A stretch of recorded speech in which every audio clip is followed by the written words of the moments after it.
The people of Myra were conservatives. They always gave a lot of importance to respect and family ties, and Rafa was no different. She cared about her father, and her love for her mother always moved her to become respectful and accepting without complaints. Her mother was the last of 5 wives, and she herself was the 7th girl of 24 children. It was her turn to honor traditions, and she wasn't fazed by it. She has watched her 6 sisters perform the marital rites and moved into their husbands' houses. Myra was a very small town, so news always traveled very fast. Rafa was only 13, and she knew her mother would have stopped the marriage if she had the power to do so. From where she stood in her traditional wear, she could see her father sitting amongst the guests, and the expression on his face was vague as always.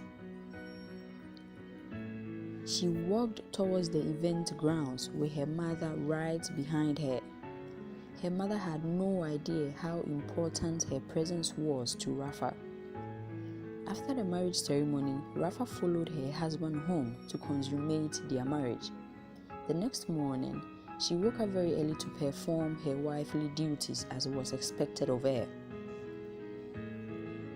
On her way to the riverbank, she started thinking.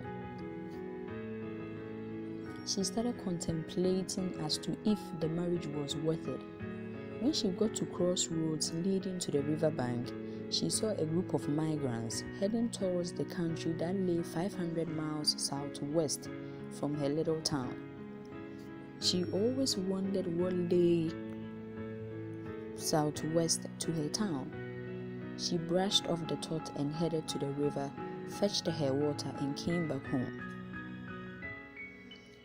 As days turned into weeks, her boobs felt heavier and firmer.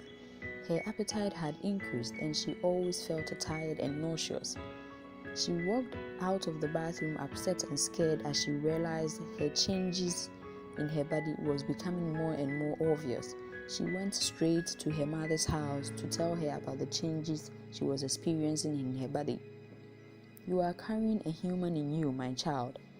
Her mother's words resonated so hard in her ears, and Rafa knew then and there she didn't want her child to go through any of the things her small town had to offer. She wanted more for what was growing inside her, and again she wondered what lay southwest of her little town.